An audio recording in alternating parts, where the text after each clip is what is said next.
नमस्कार साथियों, स्वागत है आप सभी दोस्तों का आपके अपने चैनल पर। दोस्तों, आज की वीडियो में हम बात करेंगे उत्तर प्रदेश पुलिस एसआई जो हमारी 2025-2026 की भर्ती चल रही है, इसका रिजल्ट अभी तक क्यों नहीं आया है, क्या बात है, इन सब के बारे में डिटेल में बात करेंगे। और क्या हो सकता है, क्या वैकेंसी बढ़ सकती है।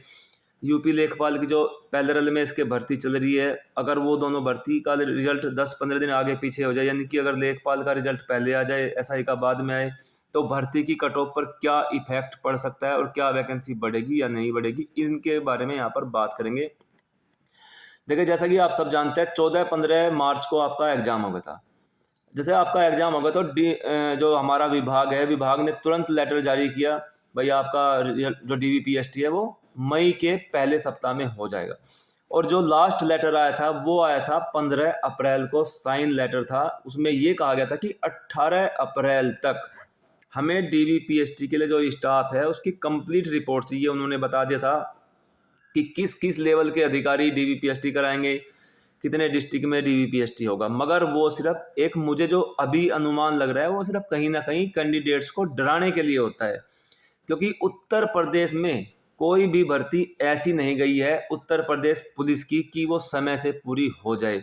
अगर इसका रिजल्ट अप्रैल के लास्ट में, यानी कि 24-25 अप्रैल तक भी आ जाता, तो ये भर्ती कहीं ना कहीं अगले 2-3 महीने में समाप्त हो जाती, यानी कि 9 से 10 महीने में भर्ती समाप्त हो जाती। मगर ऐसा आज तक नहीं हुआ कि 9 से 10 महीने में उत्तर प्रदेश पुलिस में चाहे कांस्टेबल की भर्ती हो चाहे एसआई की भर्ती हो, 9 से 10 महीने में कंप्लीट हो जाए। क्योंकि ये स्टेट लेवल की भर्ती है, कहीं ना कहीं समस्या आती रहती है। दूसरा जो पॉइंट है वो है वैकेंसी को इंक्रीज होने के लिए। देखिए, जैसा कि आप सब जानते हैं, कई सारे बड़े बड़े इंस्टीट्यूट और ऑलरेडी ये बात वैकेंसी इंक्रीज होने के लिए उत्तर प्रदेश के उप मुख्यमंत्री तक पहुंच चुकी है।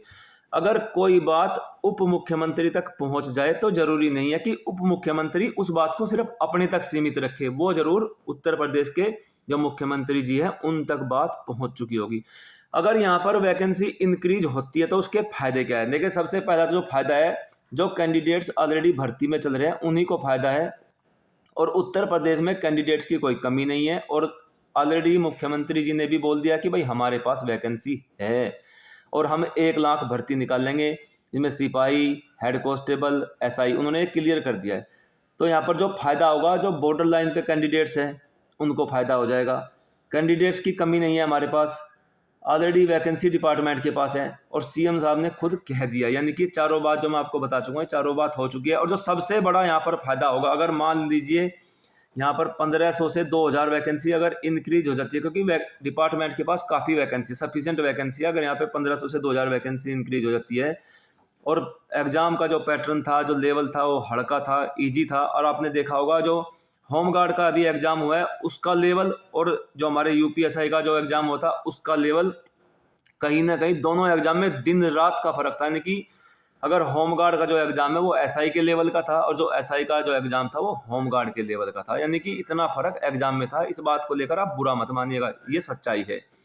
वैकेंसी इंक्रीज होने से यहाँ पर आपकी जो कट ऑफ है, सभी कैटेगरी में 3 क्वेश्चन से लेके 5 क्वेश्चन के बीच में वेरिएशन कर सकती है। अगर वैकेंसी इतनी इंक्रीज हो जाती है 1500 से 2000 के बीच में, तो यहाँ पर आपके जो कट ऑफ है वो 3 से 5 क्वेश्चन वेरिएशन कर सकती है। जो मेरा तीसरा सबसे बड़ा पॉइंट है, लेखपाल की भर्ती, अगर इसका रिजल्ट थोड़ा सा डिले होता है, यानी कि अप्रैल, आज 29 अप्रैल है, 29 अप्रैल 30 अप्रैल में ना आके अगर रिजल्ट 10-15 मई के बीच में आता है, तो यहाँ पर क्या होगा, यानी जो आपका डीवीपीएसटी है वो 20-25 मई के आसपास पहुंच जाता है किसी कारण से, तो जो लेखपाल का है वो मेंस एग्जाम हो जाएगा और लगभग 1 महीने में उसका रिजल्ट आ जाएगा।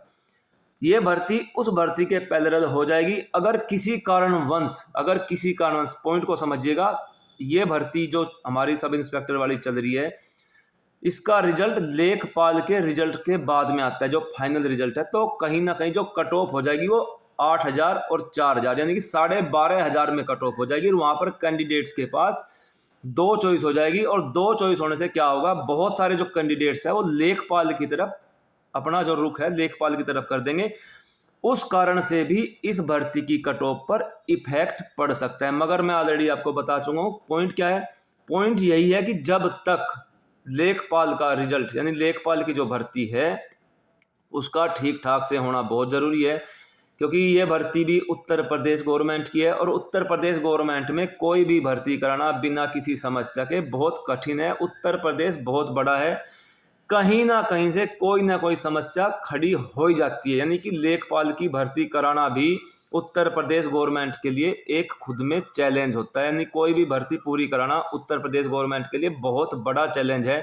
हम लोग आपस में बैठकर मजाक में कह देते हैं कि मैं करा दूंगा, भर्ती कराना गवर्नमेंट नहीं करा पाती। भाई कहीं ना कहीं नकलची, नकलिए, पेपर आउट कराने वाले, सोल्वर भाई भर्ती के पीछे लगे रहते हैं और ये सब हम लोग ही कराते हैं।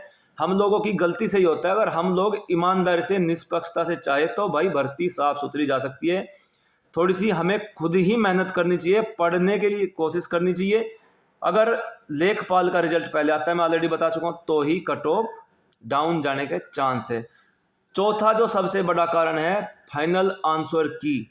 फाइनल आंसर की अभी तक नहीं आई है। जब तक फाइनल आंसर की नहीं आ जाएगी, नॉर्मलाइजेशन का पता डिपार्टमेंट अब एक आइडिया अपने आप में नहीं लगा लेगा, तब तक, जब तक आपके मार्क्स क्लियर नहीं हो जाएंगे तो आपका रिजल्ट कैसे आ सकता है। जब तक आपकी फाइनल आंसर की ही नहीं आएगी तो आपका रिजल्ट कैसे आ सकता है। ये सबसे बड़ा चौथा कारण है। फाइनल आंसर की डिपार्टमेंट को जारी करनी चाहिए। और जो मेरी तरफ से पांचवा सबसे बड़ा रीजन है, जो मैं अपनी तरफ से चाहता हूं, इस सुझाव को आप लोग कैसे करके आयोग के पास पहुंचाए।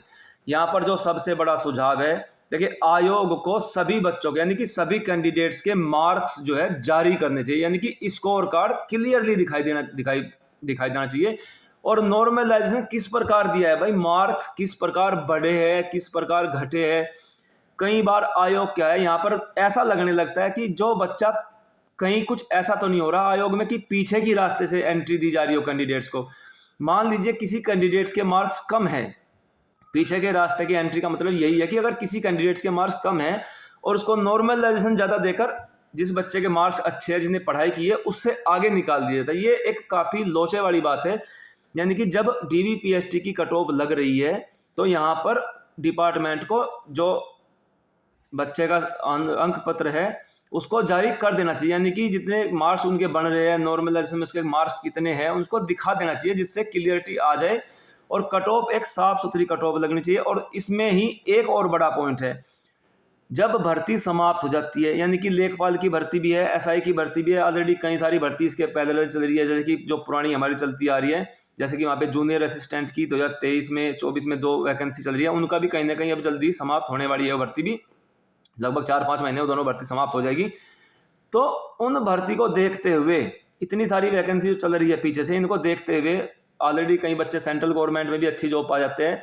ये सब देखते हुए उत्तर प्रदेश पुलिस भर्ती बोर्ड को भी एक वेटिंग लिस्ट लानी चाहिए। वेटिंग लिस्ट लाने से क्या होगा कि जो कैंडिडेट्स ऑलरेडी बॉर्डर लाइन पर थे, कम से कम 10 से 15% बच्चों के लिए वेटिंग लिस्ट लानी चाहिए। और हर बार ऐसा होता आया है कि 10 से 15% वैकेंसी खाली जाती है। 10 से 15% वैकेंसी, चाहे आप लेखपाल को उठा लो, UPSI को उठा लो, UP कांस्टेबल को उठा लो, CGL को उठा लो, CPO को उठा लो, किसी भी भर्ती को उठा लो, वहाँ पर 100% वैकेंसी खाली जाती है। कैंडिडेट्स अपनी चॉइस के आधार पर अपना सिलेक्शन लेते हैं, ज्वाइनिंग लेते हैं, तो कहीं ना कहीं वैकेंसी खाली रह जाती है। तो यूपी में जितनी भी वैकेंसी है उनके लिए वेटिंग लिस्ट कभी नहीं आती है। तो वेटिंग लिस्ट डिपार्टमेंट को 100% लानी चाहिए, जिससे उन बच्चों का सिलेक्शन हो सके जिन्होंने भर्ती का पूरा प्रोसेस किया, पूरी मेहनत की, पूरी पढ़ाई की। कम से कम उनको तो ज्वाइनिंग मिल जाए, जिन्होंने ज्वाइनिंग छोड़ दी थी। तो यहाँ पर उन बच्चों का फायदा हो जाएगा। अगर दोस्तों आपको इस वीडियो में जो पॉइंट्स बताए गए हैं, अगर वीडियो अच्छी लगी है तो आपसे एक रिक्वेस्ट है, चैनल को सब्सक्राइब कीजिएगा, वीडियो को लाइक कर दीजिएगा। अगर आपकी कोई क्वेरी है तो कमेंट जरूर करें और अपने दोस्तों के साथ वीडियो को शेयर जरूर करें। अगर आपकी कोई क्वेरी आप हमें कमेंट करेंगे तो आपके कमेंट का रिप्लाई 100% दिया जाएगा। जो मदद हो सकती है इस चैनल के माध्यम से आपकी मदद की जाएगी। तो दोस्तों मिलते हैं फिर अगली वीडियो में। जय हिंद, जय भारत।